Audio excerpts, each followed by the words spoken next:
Hello dear student, again welcome to this YouTube channel. जैसा आपको पता है क्लास 12 फिजिक्स की वीडियोस अपलोड हो रही हैं आपकी। इसमें हम आज बात करेंगे चैप्टर नंबर 6 जो कि है इलेक्ट्रोमैग्नेटिक इंडक्शन। इसका फर्स्ट पार्ट मैंने अपलोड कर दिया था जिसके अंदर हमने ऑलमोस्ट हाफ चैप्टर कवर कर लिया था। हाफ भी नहीं बोलूँगा, 60% चैप्टर कवर कर लिया था। तो जो बाकी चैप्टर पेंडिंग है वो इस वीडियो के अंदर कवर करने वाले हैं। साथ में काफ़ी सारे क्वेश्चन भी प्रैक्टिस करने वाले हैं। इवन जो इस साल सीबीएसई सैम्पल पेपर में क्वेश्चन है उसको भी हम सोल्व करने वाले हैं। तो जो मेन टॉपिक्स रहेंगे इस वीडियो के अंदर वो रहेंगे सेल्फ इंडक्शन और म्यूचुअल इंडक्शन। तो विदाउट वेस्टिंग टाइम हम करते हैं स्टार्ट। मैं आपको फिर से एक बात याद दिलवा दूं, इस चैप्टर के अंदर अगर हम सीबीएसई सैम्पल पेपर का पैटर्न देखें तो 1 एमसीक्यू आपका इस चैप्टर से आया है और एक 3 मार्क का क्वेश्चन आपका आया है।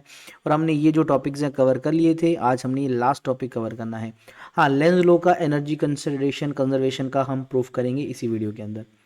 तो सबसे पहला टॉपिक है भाई, देखो जो लेंज लॉ है वो एनर्जी कंजर्वेशन को भी करता ही नहीं करता है। ऐसा क्यों बोल रहा हूँ? क्योंकि हम देख रहे हैं कि भाई हम तो एक रोड को मूव करवाते थे और उसके अक्रॉस पोटेंशियल डिफरेंस या ईएमएफ क्रिएट हो जाता था। ऐसा कैसे हो जाता है? ठीक है, इलेक्ट्रिक एनर्जी हमें कहाँ से मिल रही है? तो हम एनर्जी कंजर्वेशन प्रूफ करेंगे। किस तरह से करेंगे मैं आपको पहले बता देता हूँ।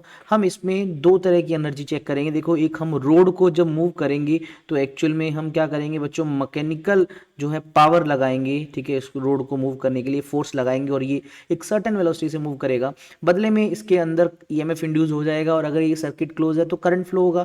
तो उस करंट की जो इलेक्ट्रिकल पावर होगी, देखो भी जो करंट प्रोड्यूस हुआ उसकी भी एक इलेक्ट्रिकल पावर होगी। तो अगर मैं आपसे बोलूं बच्चों ये दोनों इक्वल आ जाएं, मैकेनिकल पावर को मैं इलेक्ट्रिकल पावर के इक्वल प्रूफ कर दूं, इसका मतलब जितना मैंने मैकेनिकल वर्क किया वो सब इलेक्ट्रिक एनर्जी में कन्वर्ट हो गया, तो हम कंजर्वेशन को प्रूफ कर सकते हैं। तो भाई हमारे पास ये जो पी क्यू रोड है, आपको याद होगा हम उसको लेफ्ट साइड में वी वेलोसिटी से मूव करते थे। तो इंड्यूस्ड ईएमएफ का फॉर्मूला हमारे पास आता था बी एल इंटू वी। और अगर मैं इसकी वजह से जो करंट है उसकी वैल्यू निकालूं तो आपको पता होगा ईएमएफ को आपको सिर्फ और सिर्फ रेजिस्टेंस से डिवाइड करना है। ये रेजिस्टेंस इस रोड का है या जो सर्किट है जिसके अंदर करंट फ्लो करेगा। ठीक है, अब पहले निकालते हैं मैकेनिकल पावर। बच्चों मैकेनिकल पावर का फॉर्मूला होता है फोर्स इंटू वेलोसिटी। ठीक है, अब जो फोर्स की अगर हम बात करें, ठीक है, अब फोर्स की वैल्यू कैसे निकालोगे? देखो हमने ये एक चीज़ पढ़ी हुई है कि जब भी, मैं यहाँ लिख देता हूँ, जब भी एक वायर जिसमें करंट हो मैग्नेटिक फील्ड में मूव करे तो फोर्स का फॉर्मूला होता है I L B into sine theta. और अगर आपसे मैं बोल दूँ थीटा 90 डिग्री है क्योंकि रोड जो है मैग्नेटिक फील्ड के परपेंडिकुलर रखा है, तो साइन 91 हो जाएगा। तो फोर्स की वैल्यू जो आएगी वो आपके पास simply current into length into magnetic field आएगी, आई एन इंटू बी। देखो आई को मैं स्मॉल आई से लिख रहा हूँ इसलिए इसको आई एल बी इस तरह से लिखा। ये है फोर्स की वैल्यू बच्चों। ठीक है, इसको वेलोसिटी से मल्टीप्लाई करूंगा तभी मेरे पास क्या आएगा, पावर आएगी। तो अब मैं यहाँ पर इसकी अगर वैल्यू लिखता हूँ, ये हमारे पास बन गया बी एल वी इंटू आई। ये हमारे पास क्या आई, मैकेनिकल पावर की वैल्यू आ गई। इसको अगर मुझे फर्दर सोल्व करना है तो बच्चों मैं इस आई की वैल्यू ये वाली पुट कर देता हूँ। तो ये आ गया B L into V. I की वैल्यू पुट करता हूँ B L V divide by R. तो आप देखेंगे क्या बन जाएगा। देखिए बी का स्क्वायर बना, एल का स्क्वायर बना, वी का स्क्वायर बना बाय आर। हमने इसको इक्वेशन नंबर 1 कंसीडर कर लिया। ठीक है, ये हमने निकाला मैकेनिकल पावर, यानी हमने फोर्स के फॉर्मूले से हमने पावर कैलकुलेट की। अब हम निकालते हैं भाई, देखो अगर करंट फ्लो कर रहा है तो इलेक्ट्रिकल पावर होगी। तो आपको पता होगा इलेक्ट्रिक पावर आपने जो है चैप्टर नंबर 3 इलेक्ट्रिसिटी में पढ़ा होगा, आई स्क्वायर आर या वी स्क्वायर बाय आर। आपने मल्टीपल फॉर्मूलेज पढ़े हैं, उनके अंदर हम सिंपल सी एनर्जी का फॉर्मूला देख रहे हैं आई स्क्वायर आर लगा के। अब आपको पता है आई की वैल्यू जो थी वो थी B L V upon R. इस पूरे का करना है मुझे स्क्वायर और करना है आर से मल्टीप्लाई। तो मेरे पास आ जाएगा B square L square V square. और देखो नीचे आर स्क्वायर इससे कैंसिल होकर एक सिंगल आर बच जाएगा। तो भाई ये है इक्वेशन नंबर 2। अगर आप इक्वेशन 1 और 2 को देखो भाई सेम फॉर्मूला ड्राइव हो रहा है। यहाँ पर इक्वेशन नंबर 1 में तो हमने मैकेनिकल पावर निकाली और यहाँ हमने निकाली इलेक्ट्रिकल। भाई आप दोनों से देख रहे हो कि जितनी मैकेनिकल है उतनी ही इलेक्ट्रिकल है। इतना, इसका मतलब जितना हमने मैकेनिकल वर्क किया उसको मूव करने के लिए वो सारा का सारा आपको इलेक्ट्रिकल एनर्जी की फॉर्म में मिल रहा है। इट मीन यहाँ पर हम ये प्रूफ कर देते हैं कि जो लेंज लॉ है वो एनर्जी के या कंजर्वेशन ऑफ एनर्जी के अकॉर्डिंग ही है। ओके, अब नेक्स्ट बढ़ते हैं। हमारा जो टॉपिक है वो बच्चों इंडक्शन, जिसको हम इलेक्ट्रोमैग्नेटिक इंडक्शन भी बोलते हैं, शॉर्ट में इंडक्शन बोल सकते हैं इसके टाइप्स की। तो इसको मेनली दो कैटेगरी में डिवाइड किया गया है, सेल्फ इंडक्शन और जो दूसरी कैटेगरी है वो है म्यूचुअल इंडक्शन। ठीक है, आपको पता होगा इंडक्शन होता क्या है। जब भी किसी सर्किट या कोयल के पास मैग्नेटिक फ्लक्स चेंज होता है तो उस कोयल में एक ईएमएफ इंड्यूस हो जाता है जिसकी वजह से करंट फ्लो हो जाएगा। इस फिनोमिना को हम इंडक्शन बोलते हैं। क्या बोलते हैं? इसको हम इंडक्शन बोलते हैं। और इसको दो कैटेगरी में डिवाइड किया गया, सेल्फ और म्यूचुअल। चलिए पहले बात करते हैं सेल्फ इंडक्शन क्या है। अब नाम से आइडिया लग रहा होगा, शायद खुद के अंदर या खुद की वजह से, और म्यूचुअल शायद किसी दूसरे की वजह से। तो पहला हमारा कॉन्सेप्ट है सेल्फ इंडक्शन। तो चलिए इसको समझते हैं थोड़ा सा। मैं एक बार अलग से पेज पे आपको सेल्फ का थोड़ा सा आइडिया दे देता हूँ। लेट अस से एक कोयल है, ठीक है, सोलेनोइड बोल दो, एक कोयल बोल दो, और मैं तुमसे बोल दूं बच्चों इसके अंदर जो है करंट फ्लो कर रहा है। इस करंट का बहुत मेन रोल है। अगर मैं तुमसे बोलूं बच्चों करंट कांस्टेंट फ्लो कर रहा है, तो बच्चों कोई फर्क नहीं पड़ेगा, नो ईएमएफ इंड्यूस, क्योंकि आपको पता है इस पूरे चैप्टर में हम बात करें चेंजिंग फील्ड होना ज़रूरी है। और अगर मैं अब दूसरा ऑप्शन बोल दूं भाई लेटर से जो करंट है वो इंक्रीज हो रहा है, तो होगा क्या, जैसे ही करंट इस वायर के अंदर इंक्रीज होगा तो भाई ये करंट एक मैग्नेटिक फील्ड क्रिएट करेगा इस सोलेनोइड के अराउंड, और वो मैग्नेटिक फील्ड खुद के साथ भी लिंक कर रहा है, तो खुद के अंदर ही ईएमएफ इंड्यूस हो जाएगा जो इस करंट का अपोज करेगा। एक और करंट बन जाएगा, इसको मैं ईआई लिख देता हूं, जो इस इंक्रीजिंग करंट का क्या करेगा, अपोज करेगा। ये बन जाएगा आपका इंड्यूस्ड, जो क्या करेगा, अपोज करेगा। अब तीसरा केस ले लेते हैं। लेटर से करंट इसमें डिक्रीज हो रहा है वायर के अंदर, तो जब करंट डिक्रीज होगा तो अब क्या है, इसके अंदर जो करंट इंड्यूस होगा वो इसको डिक्रीज होने से रोकेगा, क्योंकि अपोज करना है भाई, पहले वो ज्यादा हो रहा था उसको ज्यादा नहीं होने दे रहा था, अब कम हो रहा है उसको कम नहीं होने देगा। ठीक है, आई फिर से क्या हो जाएगा, इंड्यूस हो जाएगा, और वो करेगा क्या, उसका अपोज करेगा। अपोज कैसे करेगा, उसको इंक्रीज करने की कोशिश करेगा। तो भाई ये जो फिनोमिना है इसी को बोलते हैं सेल्फ इंडक्शन। तो ये क्या होती है, एक प्रॉपर्टी होती है किसी कोयल की, जिसकी वजह से एक अपोजिंग ईएमएफ इंड्यूस हो जाता है उसके अंदर। कब, जब उसी के अंदर करंट फ्लो करता है। और कौन सा बच्चों, चेंजिंग करंट, जब उसके अंदर चेंजिंग करंट फ्लो करे। इस फिनोमिना को या इस सेल्फ इंडक्शन को ध्यान से सुनना, सेल्फ इंडक्शन एक फिनोमिना का नाम है। इस टॉपिक के अंदर हम सेल्फ इंडक्टेंस पढ़ेंगे, वो एक फिजिकल क्वांटिटी है। सेल्फ इंडक्शन को हम इनर्शिया ऑफ इलेक्ट्रिसिटी भी बोल देते हैं। वाई, बिकॉज ये अपोज कर रहा है। भाई सोचो, करंट जब इंक्रीज हो रहा है ये उसको इंक्रीज होने से रोकता है, जब करंट डिक्रीज होता है ये उसको डिक्रीज होने से रोकता है। यानी ये चाहता है कि जो करंट है वो अपनी स्टेट मेंटेन रखे, दैट्स वाई इसको इनर्शिया ऑफ इलेक्ट्रिसिटी बोलते हैं।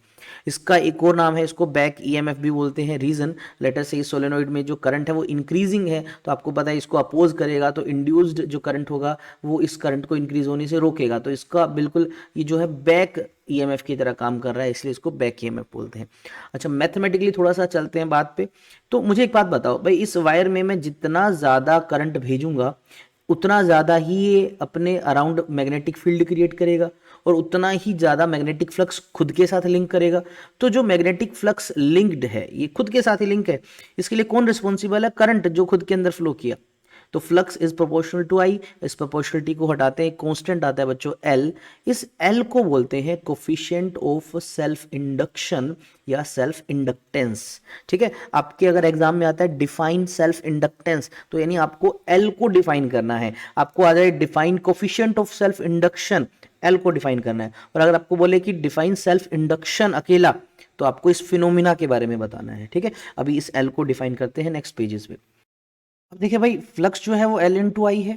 तो अगर आपसे बोलूँ मैं आई को 1 एम्पियर पुट कर दूँ, जो कोयल है उसमें 1 एम्पियर करंट जा रहा है, तो फाई तो एल के बराबर आ जाएगा। तो मैं बोल सकता हूँ भाई ये जो हमारा कोफिशिएंट ऑफ सेल्फ इंडक्टेंस है ये भाई मैग्नेटिक फ्लक्स के ही इक्वल है, लेकिन कब, जब 1 एम्पियर करंट फ्लो करता है। तो हमने यहाँ से एल की एक डेफिनेशन बना दी है, इसकी फर्स्ट डेफिनेशन। इसकी एक और इजी डेफिनेशन बनाएंगे, इससे ज़्यादा इंपॉर्टेंट अभी थोड़ी देर में।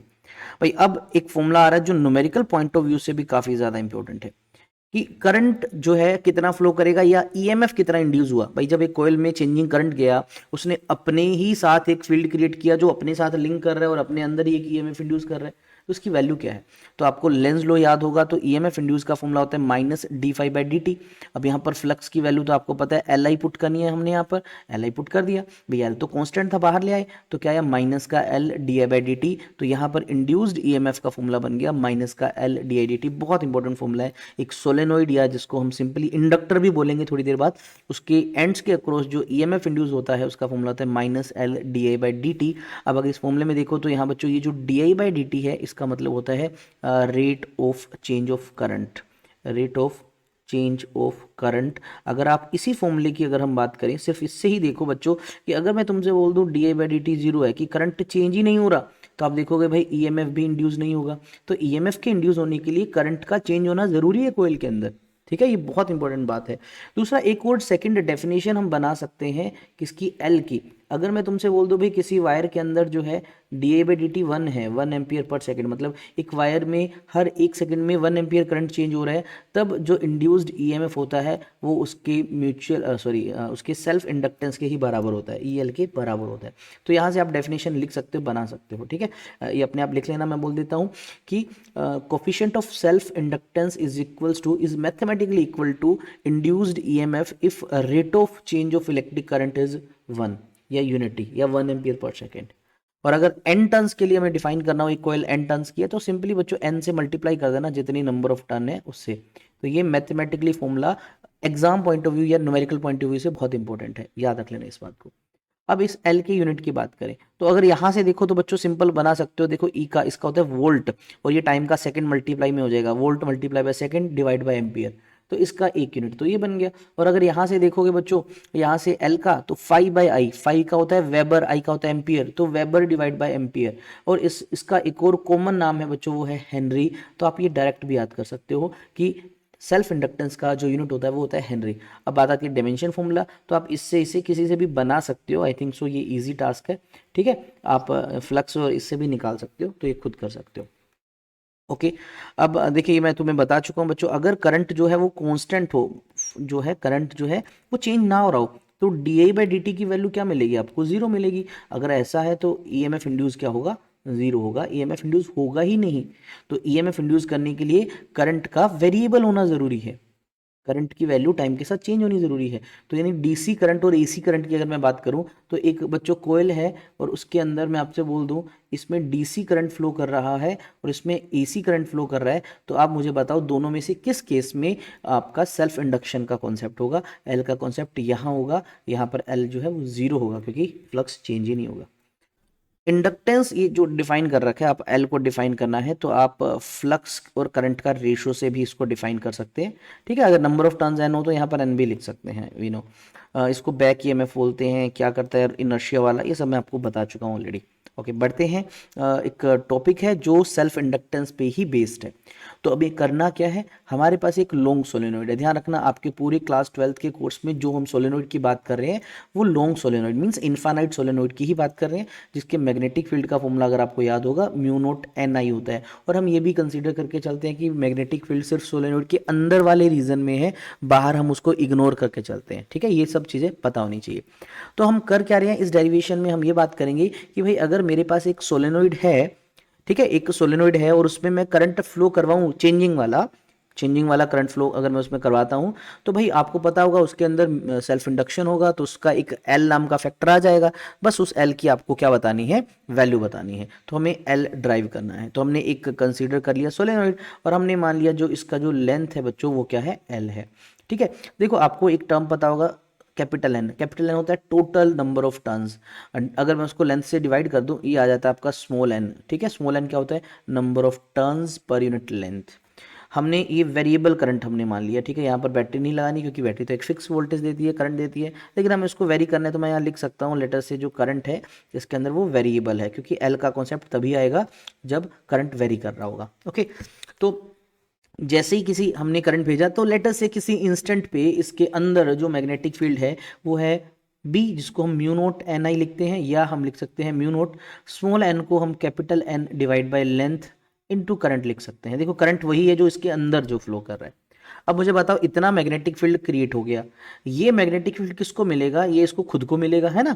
तो मैंने क्या किया भाई, देखो ये मैग्नेटिक फील्ड इसके हर एक कोयल में से पास हो रहा है, तो लेटर से मैं सिर्फ एक सिंगल कोयल की पहले बात करता हूँ कि ये मैग्नेटिक फील्ड जब खुद के साथ लिंक करेगा तो फ्लक्स कहलाएगा।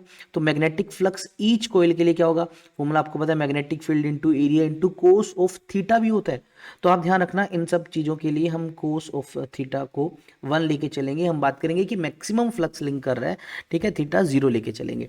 तो magnetic field into area, magnetic field की वैल्यू है mu naught N L into I into area से मल्टीप्लाई कर दिया, तो ये फ्लक्स आया जो हर एक कोयल के साथ कर रहा है। लेकिन हमारे पास तो ऐसी बच्चों बहुत सारी कोयल है, इसके अंदर तो total N number of turns है, capital N number of turns है। तो अगर मुझे टोटल फ्लक्स चाहिए तो क्या करूंगा, टोटल फ्लक्स निकालने के लिए मुझे क्या करना पड़ेगा, एन से मल्टीप्लाई करना पड़ेगा, किसको, इस सिंगल फ्लक्स को। ठीक है, एन से मल्टीप्लाई कर दिया किसको, इस mu naught N L into I को। तो मेरे पास जो फॉर्मूला आ जाएगा वो आएगा mu naught N square by L into I. इसको मैंने इक्वेशन नंबर 1 मान लिया। तो हमने इस तरह से टोटल फ्लक्स निकाल लिया, ठीक है, ये आ गया हमारा टोटल वाला फ्लक्स। 5b लिख दो इसको चाहे। और हमने ये भी पढ़ा हुआ है भी टोटल फ्लक्स तो एल इंटू आई होता है, ठीक है, इसको इक्वेशन नंबर 2 माना। अब इन दोनों को कंपेयर कर लो, कंपेयर करोगे इक्वेशन नंबर 1 से जो है और 2 से, भाई एक से आया एल इंटू आई है और दूसरे में क्या है म्यू नोट है एन स्क्वायर है एल इंटू आई है। तो आई से तो आई कैंसिल हो गया, तो एल आ गया mu naught N square A by L. तो एक सिंगल सोलेनोइड, अगर एक सोलेनोइड है उसमें चेंजिंग करंट जाए तो उसके जो कोफिशिएंट ऑफ सेल्फ इंडक्टेंस या जिसको हम एल बोलते हैं उसकी जो वैल्यू होती है वो होती है mu naught N square A divide by L. अब इस फैक्टर्स की भी बात करते हैं। देखो अब आप देखें जरा कि हमने ये तो खाली की बात की, और अगर मैं तुमसे बोल दूं बच्चों कि जो सोलेनोइड है, ठीक है, ये जो सोलेनोइड है हम इसके अंदर एक कोर रख दें, हम किसी मटेरियल का पीस रख दें, लेटर से मैंने सॉफ्ट आयरन का इसके अंदर एक पीस रख दिया, तो अब होगा क्या, अंदर वैक्यूम नहीं रहेगा, तो फॉर्मूला जो चेंज हो जाएगा म्यू नोट की जगह अब mu R multiply by mu naught लिखा जाएगा। यहाँ पर म्यू आर है रिलेटिव परमेबिलिटी किसकी, इस आयरन की, या जो भी हमने कोर रखा उसकी। और इस म्यू आर की वैल्यू ग्रेटर देन 1 होती है तो आप देखोगे एल की वैल्यू बढ़ जाती है। तो आप बोल सकते हो कि जैसे ही आप किसी सोलेनोइड के अंदर एक कोर को इंसर्ट करते हो, एक मैग्नेटिक मटेरियल खासकर फेरोमैग्नेटिक जैसा सब्सटेंस इंट्रोड्यूस करते हो, तो उससे होता क्या बच्चों, एल की वैल्यू बढ़ जाती है। ये याद रखना क्योंकि नेक्स्ट चैप्टर में क्वेश्चन में भी ये कॉन्सेप्ट काम आएगा कि कैसे एल की वैल्यू इंक्रीज होती है एक बार आपकी एक सॉफ्ट आयरन या कोई फेरोमैग्नेटिक मेटल रखने से। बाकी आप देखो भाई एल की वैल्यू हम मैंने बता दिया म्यू आर पे डिपेंड करती है, भाई जितना ज़्यादा म्यू का वैल्यू होगा उस मटेरियल के लिए उतना ज़्यादा एल बढ़ जाएगा। और दूसरा देखो एल जो है वो एन स्क्वायर पे डिपेंड करता है, ये याद रखना, ये एन स्क्वायर पे डिपेंड करता है, ठीक है। और एल जो है वो ए पे डिपेंड कर रहा है डायरेक्टली, और एल जो है उसके इनवर्सली कर रहा है। कुल मिला के पता लगा भाई नंबर ऑफ टर्न्स ज़्यादा चाहिए, लेंथ कम से कम चाहिए। ये तो तभी होगा भी जब आप कोयल को क्या करो, बहुत ज़्यादा टाइटली वाउंड करोगे, तो एक सोलेनोइड टाइटली वाउंड वाला सबसे बेस्ट होता है।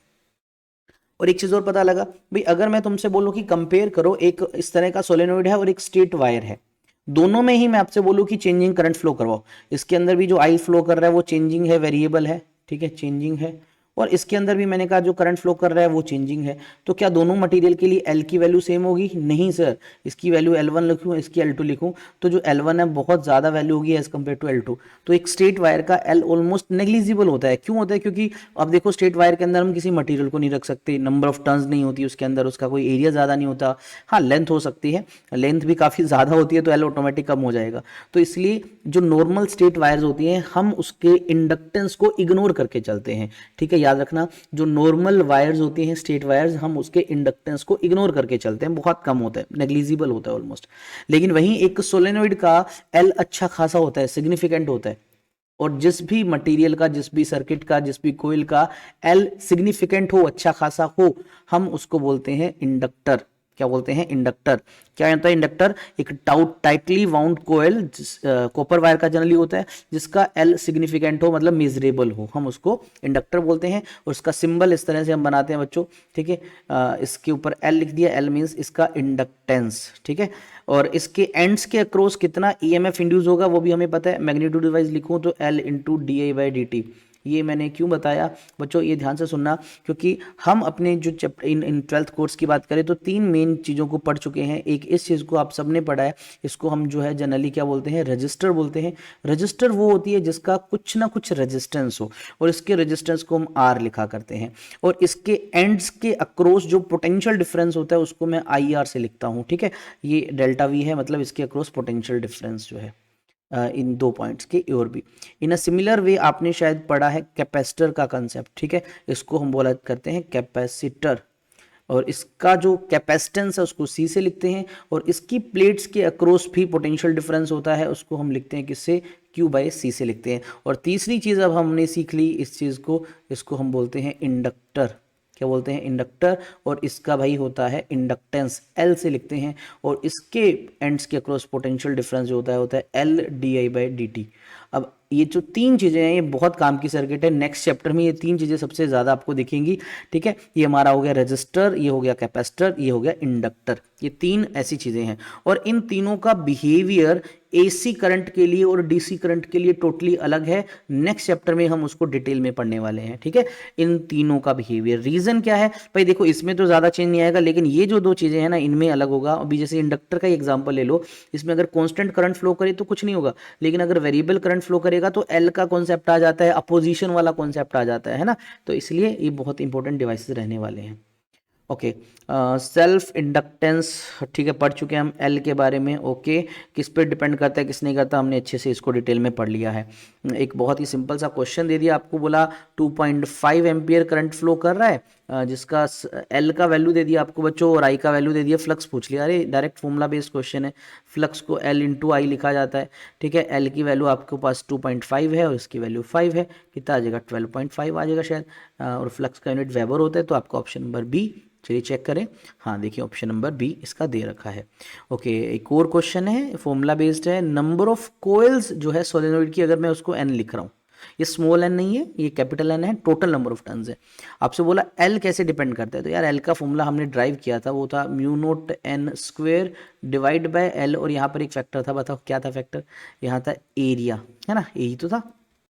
तो जो L है वो किस पे डिपेंड किया, एन स्क्वायर पे डिपेंड किया, तो आपका ऑप्शन नंबर जो है सी जो है करेक्ट है। चलिए चेक करते हैं इसका आंसर, तो ऑप्शन सी करेक्ट है। ओके, बढ़ते हैं नेक्स्ट। तो हमारा सेल्फ इंडक्टेंस का टॉपिक हो गया, अब हम बात कर रहे हैं म्यूचुअल इंडक्शन की। तो उसको मैं थोड़ा समझा देता हूँ पहले आपको, म्यूचुअल इंडक्शन का कंसेप्ट, फिर हम उसको पढ़ेंगे। ठीक है, तो मैंने आपको कहा लेटर से, मैं अलग पेज पे इसको समझा देता हूँ पहले तुम्हें। तो मैंने कहा मान लीजिए मेरे पास ऐसे एक नहीं दो कोयल है, मैंने दो कोयल बना ली। तो बोले सर दो बोला था, चार बना ली, कोई बात नहीं बच्चों। तो जनरली एक का नाम प्राइमरी कोयल रख देते हैं और दूसरे को हम बोल देते हैं सेकेंडरी। ओके, देखो किसी को भी एक को प्राइमरी बोल दो, दूसरे को सेकेंडरी बोल सकते हो, ऐसा जैसा कुछ नहीं है। अब इस कोयल के अंदर कुछ सर्टेन नंबर ऑफ टर्न्स है, लेटर से मैं N1 लिखता हूँ, दूसरे के अंदर सर्टेन नंबर ऑफ टर्न्स है N2 लिखता हूँ। तो ये भी सेम वही है, मैं इसके अंदर भी लिख देता हूँ। ठीक है, लेंथ इनकी सेम हो सकती है, अलग हो सकती है, चलो वो भी अलग बात है। इसका जो रेडियस है वो R1 है, तो एरिया भी ऑटोमेटिक चेंज हो जाएगा।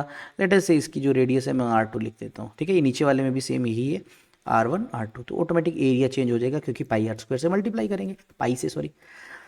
ओके, अब क्या है, मान लीजिए जो पहला केस है अपर केस, अगर अपर आप दो डायग्राम देखें, ठीक है, और मैं इसमें आपको बताना क्या चाह रहा हूँ, लेटर से हमने पहली कोयल में इसमें प्राइमरी में कुछ करंट सेंड किया, यहाँ पर आई, इसमें करंट जा रहा है। अब करंट जो है वो कांस्टेंट नहीं है, वो वेरिएबल है, ये याद रखना सबसे ज़्यादा ज़रूरी है, एक वेरिएबल करंट जा रहा है। तो जब इसके अंदर वेरिएबल करंट जाएगा तो ये अपने अराउंड क्या एक मैग्नेटिक फील्ड क्रिएट करना स्टार्ट कर देगा। भाई ये एक सोलेनोइड है, तो आपको पता होगा बार मैग्नेट की तरह मैग्नेटिक फील्ड होगा, ये मैग्नेटिक फील्ड क्रिएट करेगा। तो फर्स्ट कोयल है इसलिए मैंने I1 नाम लिख दिया। तो इसने जो मैग्नेटिक फील्ड क्रिएट किया, क्या मैं उसका नाम B1 लिख दूँ? और भाई वो शेप पे डिपेंड करता है कितना मैग्नेटिक फील्ड होगा, यहाँ सोलेनोइड है फील्ड क्रिएट करने वाला, तो उसका फॉर्मूला होता है mu note total number of turns divide by length into area, area में इसको पाई R1 स्क्वायर लिख देता हूँ। ठीक है, तो ये मैग्नेटिक फील्ड पहली कोयल ने क्रिएट किया। अब मानूं अगर मैं कि भाई पहली कोयल ने जितना भी फील्ड क्रिएट किया वो दूसरे को भी मिल रहा है। देखो हालांकि सेल्फ इंडक्शन हो रहा है, यहाँ पर पहले में करंट गया, पहले ने फील्ड बनाया, खुद के साथ लिंक किया, सेल्फ वाला सब काम हो रहा है, लेकिन मैं अभी सेल्फ को नहीं पढ़ रहा, मैं तुम्हें दूसरी चीज बता रहा हूँ म्यूचुअल, इसलिए सेल्फ को इग्नोर करके चलो। तो क्या ये जो इतना जो फील्ड है वो लिंक होगा किसके साथ, link with other coil, secondary coil के साथ लिंक करेगा। तो अगर दूसरे के साथ लिंक कर रहा है तो दूसरे के लिए वो फ्लक्स होगा। तो फ्लक्स का फॉर्मूला दूसरा है, तो मैं 2 लिख देता हूँ क्योंकि ये दूसरे के लिए फ्लक्स है। तो दूसरे के लिए फ्लक्स किसके इक्वल होगा, भाई दूसरे को कितना फील्ड मिल रहा है, अब फील्ड तो पहले ने क्रिएट किया, इंटू एरिया, एरिया किसका, एरिया तो दूसरे वाले का ही लेना है ना, पाई इंटू R2 स्क्वायर। और नंबर ऑफ टर्न अगर इसके अंदर है तो भाई इसको N2 से भी मल्टीप्लाई करना पड़ेगा। तो हमारा ये आया N2, B1 की वैल्यू मुझे वहां से पुट करनी पड़ेगी, mu naught N1 pi R1 square by L, और यहाँ पर मैं पाई R2 स्क्वायर से मल्टीप्लाई करूंगा। ये क्या लिखा मैंने ये लिखा भाई पहले के अंदर मैंने करंट भेजा, उसने फील्ड क्रिएट किया, उसका फील्ड दूसरे को मिला, दूसरे के लिए वो फ्लक्स का काम कर रहा है। भी अगर ये करंट चेंज हो रहा है तो फ्लक्स भी चेंज होगा, तो सेकेंडरी के अंदर भी एक करंट इंड्यूस हो जाएगा। ठीक है, EMF इंड्यूस हो जाएगा, इसी फिनोमिना को बोलते हैं म्यूचुअल इंडक्शन। एक की वजह से दूसरे में इंड्यूस हो गया, म्यूचुअल इंडक्शन। इसका उल्टा भी बिल्कुल ट्रू है कि अगर मैं तुमसे बोलूं इसके अंदर हम करंट भेजते हैं चेंजिंग वाला और उसकी वजह से इस वाले के अंदर इंड्यूस हो जाना, ये भी आपका क्या है, म्यूचुअल इंडक्शन है। म्यूचुअल इंडक्शन सिंपली एक में चेंजिंग करंट भेजो, दूसरे के अंदर ईएमएफ इंड्यूस होना या दूसरे के अंदर करंट फ्लो करना, आपका क्या कहलाता है, म्यूचुअल इंडक्शन कहलाता है। अब इसके अंदर हमने फैक्टर्स वगैरह पढ़ने हैं और बाकी सब टॉपिक्स पढ़ने हैं, ये वही सारी चीज़ है, ठीक है। और ये बीच में जनरली एयर गैप होता है, हालांकि अगर बीच में एयर गैप होता है तो मैग्नेटिक फ्लक्स कुछ जो है वो लीक हो जाता है, मतलब इसने जितना फील्ड क्रिएट किया इसको पूरा का पूरा नहीं मिलता, ठीक है। लीकेज ऑफ फ्लक्स होता है जनरली, वो इनके ओरिएंटेशन पे भी डिपेंड करता है और अदर मल्टीपल फैक्टर्स होते हैं। अच्छा, जब भी दो कॉइल्स एक दूसरे के साथ अटैच हो, एक का फ्लक्स दूसरे को मिल रहा हो, तो हम जनरली बीच में डॉटेड लाइन भी दिखा देते हैं। कई बार कुछ बुक्स में आपको इस तरह का कॉइल दिखे, जैसे ये कॉइल बना रखा है, एक कॉइल यहाँ पर दिखा देते हैं, ठीक है, और यहाँ पर आपको डॉटेड लाइन मिलती है। डॉटेड लाइन मतलब ये कपल्ड है, एक के साथ दूसरा कनेक्टेड है, मतलब एक के ऊपर दूसरा बाउंडेड है। एक प्राइमरी कॉइल का काम कर रहा है, एक सेकेंडरी का काम कर रहा है। एक में करंट भेजेंगे दूसरे में इंड्यूस होगा, या दूसरे में भेजेंगे पहले में इंड्यूस होगा। हम नेक्स्ट चैप्टर में ट्रांसफॉर्मर पढ़ेंगे, उसके अंदर भी इसी का कॉन्सेप्ट यूज होने वाला है। चलिए बात कर ही लेते हैं कि म्यूचुअल इंडक्शन है क्या। सबसे पहले अगर आपसे पूछे म्यूचुअल इंडक्शन, तो ये बच्चों एक फिनोमिना का नाम है, और आपको अभी भी मैंने डिटेल में बताया कि क्या हो कि अगर हम किसी एक कॉइल में करंट फ्लो करवाएं चेंजिंग वाला और दूसरे में इंड्यूस हो जाए, या फिर दूसरे में हम चेंजिंग करंट फ्लो कराएं और पहले में करंट इंड्यूस हो जाए, इसको हम म्यूचुअल इंडक्शन बोलते हैं। Phenomena of producing induced EMF in secondary coil by changing magnetic flux through primary coil. Clear. तो अगर मैं आपसे बोलूं, लेट अस से दो कोयल है, एक पे P लिखा, P मींस प्राइमरी, दूसरे पे लिखा S मींस सेकेंडरी, और बीच में आप ये डॉटेड लाइन देख रही हो, सिर्फ ये बता रखा है कि कपल है। कपल मीन एक का दूसरे के साथ कनेक्शन है।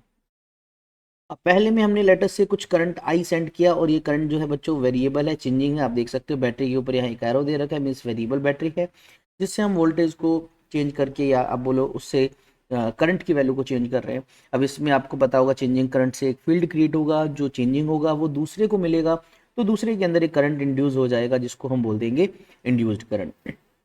तो मैं आपसे बोलूँ भाई, इस दूसरी कोयल को मिलने वाला जो फ्लक्स है, क्या वो फर्स्ट कोयल के करंट पे डिपेंड करेगा? मैंने सर बिल्कुल। तो देखो, दूसरे को मिलने वाला फ्लक्स, उसको मैं फाई टू लिख रहा हूँ। करंट तो मैं पहली कोयल में भेज रहा हूँ, इसलिए मैं इसको I1 बोल देता हूँ।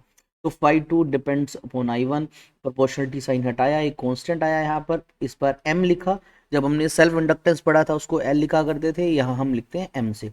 और इसको 2-1 क्यों लिखा? क्योंकि सेकंड कोयल में इंड्यूस हो रहा है, सेकंड के लिए निकाल रहे हैं, लेकिन विद रिस्पेक्ट टू फर्स्ट चल रहा है, इसलिए इसको M21 बोल देते हैं। इसी M को ही बोलते हैं कोफिशिएंट ऑफ म्यूचुअल इंडक्शन, या फिर सिंपली म्यूचुअल इंडक्टेंस भी बोल देते हैं इसको। क्या बोल देते हैं? Mutual inductance.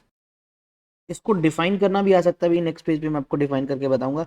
जैसे हमने ये लिखा, बिल्कुल सिमिलरली अगर मैं बोलूँ कि सेकेंडरी कॉइल में करंट हो, प्राइमरी में इंड्यूस हो, तो आप लिख सकते हो फाई वन, यानी जो फ्लक्स फर्स्ट को लिंक करेगा, is equals to coefficient of mutual induction first coil का with respect to 2 into current in second.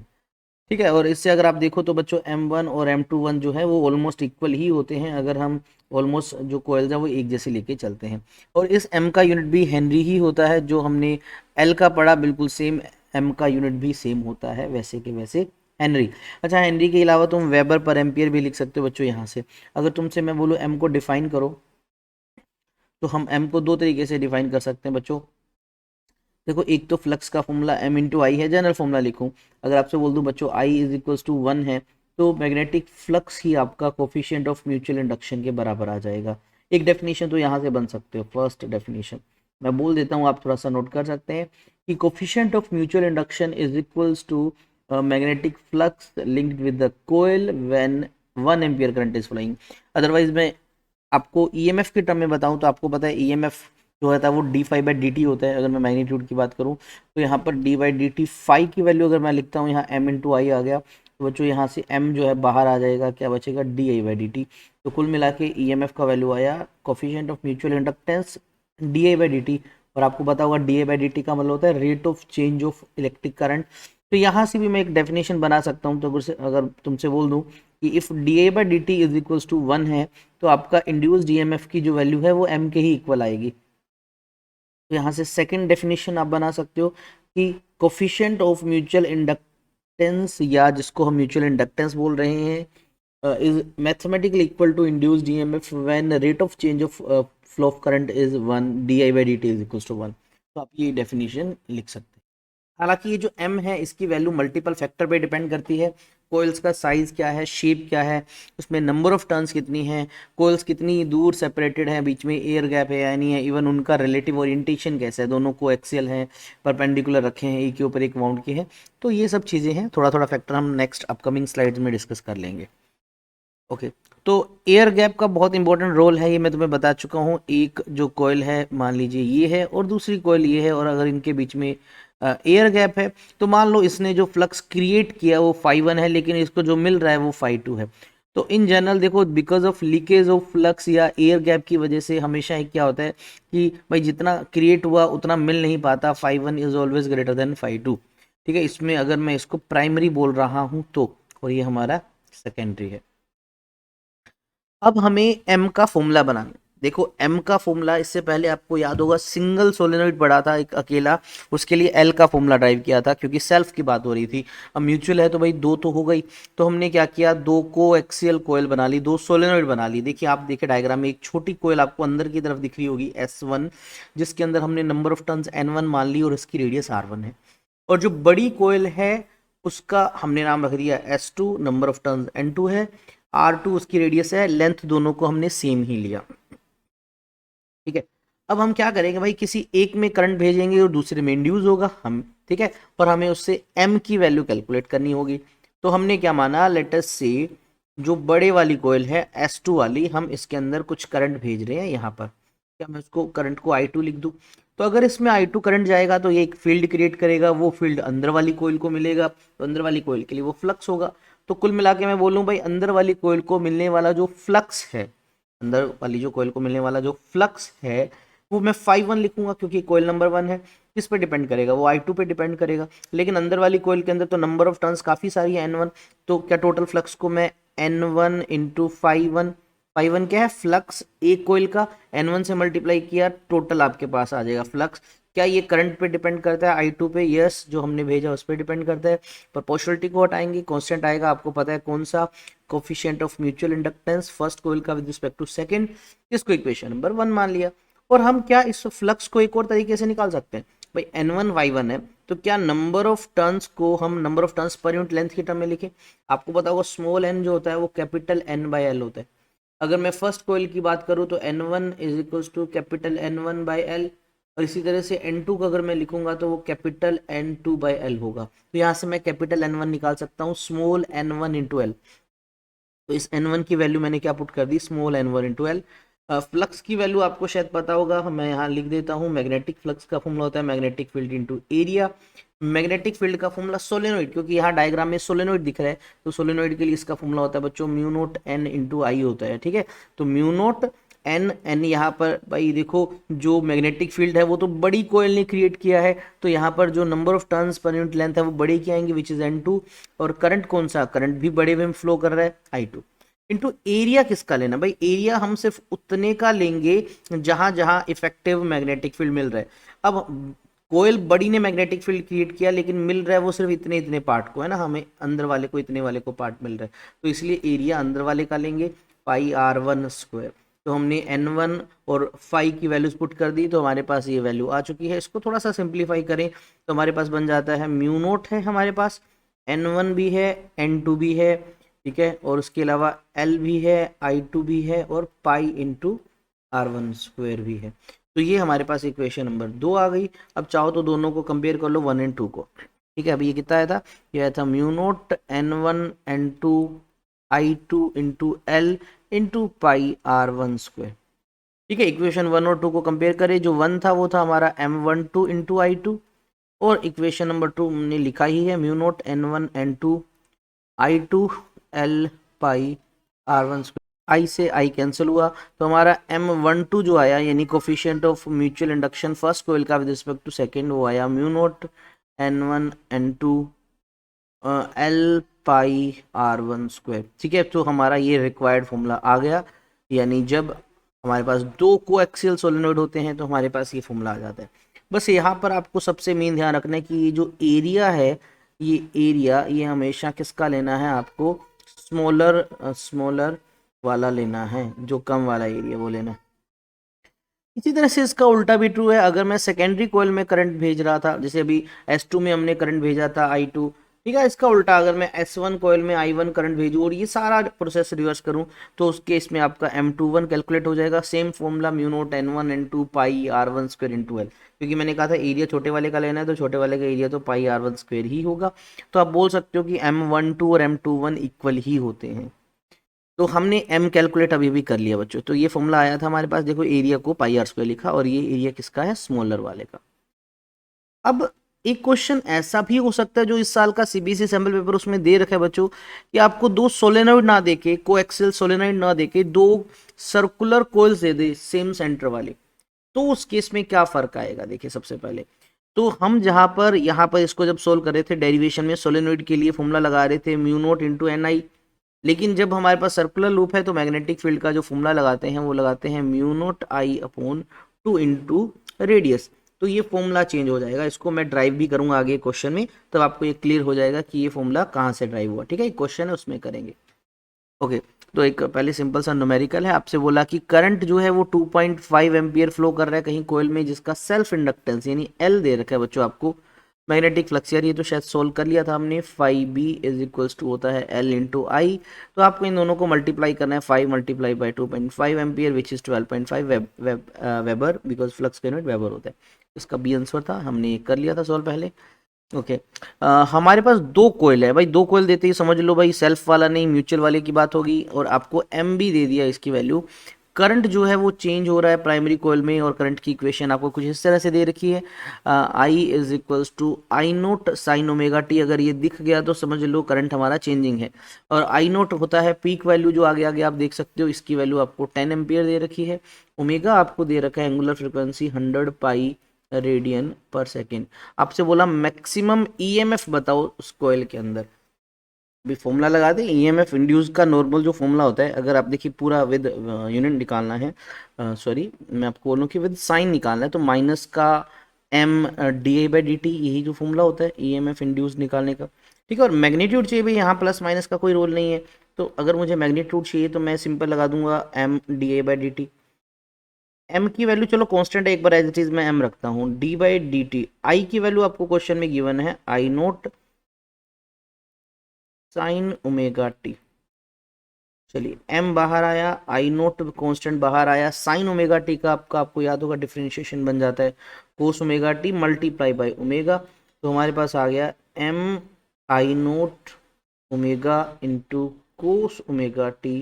तो ये हमारे पास आ गया इंड्यूस्ड ईएमएफ का वैल्यू। चलिए अभी क्वेश्चन पूरा नहीं हुआ, ये हमारे पास इंड्यूस्ड ईएमएफ का वैल्यू आया। लेकिन मुझसे कहा भाई मुझे तो मैक्सिमम वैल्यू चाहिए इसका, क्वेश्चन में दे रखो मैक्सिमम वैल्यू आपसे बोला। तो सोचो ई का वैल्यू मैक्सिमम कब होगा। अब उसकी इक्वेशन को देखो, उसमें कोस थीटा है, यानी मैं आपसे बोल दूं कि व्हेन कोस ओमेगा टी जो है अगर वो 1 हो जाए, क्योंकि कोस की ज़्यादा से ज़्यादा वैल्यू 1 हो जाएगी, तो ई हमारा हो जाएगा मैक्सिमम। और कितना हो जाएगा, अगर मैं यहाँ 1 पुट करूँ तो ये आ जाएगा आपका M I note into omega. अब एम आपको गिवन है 5 डिवाइड बाई 1000 लिख देता हूँ मैं, डायरेक्ट इसके डेसिमल हटा देता हूँ। आई नोट की वैल्यू 10 आपको दे रखी है, ओमेगा आपको दे रखा है 100 पाई। तो बच्चों इसको सोल्व करना है आपको, तो आपका आ जाएगा 5 पाई वोल्ट। ठीक है, चाहो तो आप वैल्यू भी पुट कर सकते हो बच्चों पाई की, तो ये आपका आंसर है। चलिए चेक करते हैं आंसर। ठीक है, 5 पाई वोल्ट हमारा आंसर आ गया। ओके, ये जो टॉपिक अभी आप देख रहे हो ये beyond NCERT in the sense क्या है कि इस पे क्वेश्चन नहीं आएगा, तो ये आपके डायरेक्ट सिलेबस का पार्ट नहीं है, बट कुछ सैम्पल पेपर को क्वेश्चन को सोल्व करोगे तो आपको ये टर्म्स दिख सकती हैं, इसलिए मैंने इसको इंक्लूड कर दिया। देखो अगर मान लीजिए मेरे पास दो कोयल हैं, ठीक है, एक कोयल ये है एक कोयल ये है, हर एक सिंगल कोयल का अपना एल होता है जिसको हम कोफिशिएंट ऑफ सेल्फ इंडक्टेंस बोलते हैं, L1 L2 मान लिया। और अगर ये दोनों आपस में कपल्ड है तो इनका म्यूचुअल भी होगा, तो इनका एक रिलेशन होता है। तो m जो होता है ना, कोफिशिएंट ऑफ म्यूचुअल इंडक्टेंस जो होता है वो होता है k times under root L1 L2, और यहाँ पर ये जो k है इसको बोलते हैं कपलिंग फैक्टर।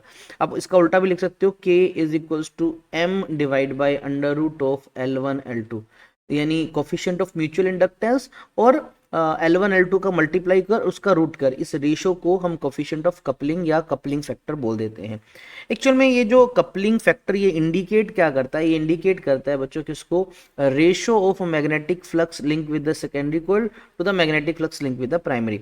मतलब भी एक कोयल है वो सेकेंडरी को कितना फ्लक्स दे रहा है और भाई खुद को कितना दे रहा है, इस रेशो को भी के बोल देते हैं। और इन जनरल के की वैल्यू आपकी बच्चों 0 से लेके 1 तक होती है। अगर ये जब 1 होती है तो समझ लो मैक्सिमम फ्लक्स लिंक कर रहा है, यानी जितना प्राइमरी ने इंड्यूस किया दूसरा सेकेंडरी को उतना मिल रहा है। तो के की वैल्यू मैंने बता दिया 0 से लेके 1 तक लाई करती है, और के की वैल्यू 1 होती है। मैक्सिमम कब होता है, जब एक के ऊपर ही एक कपल हो। ये बेस्ट रहता है जब भी हमें म्यूचुअल इंडक्शन का सबसे बेस्ट यूज करना है तो ये वाला तरीका यूज करते हैं। अदरवाइज अगर इस केस में देखो इन दोनों को परपेंडिकुलर रखा तो के आपका लेस देन 1 होगा। आप बोल सकते हो कि भी जितना फ्लक्स इसने क्रिएट किया, जितना फील्ड इसने क्रिएट किया, वो सारा का सारा दूसरे को नहीं मिल रहा। ठीक है, एयर गैप का मैं तुम्हें बता चुका हूं, जितना ज्यादा एयर गैप होगा उतना कम मैग्नेटिक फ्लक्स होता रहेगा लिंक जो है।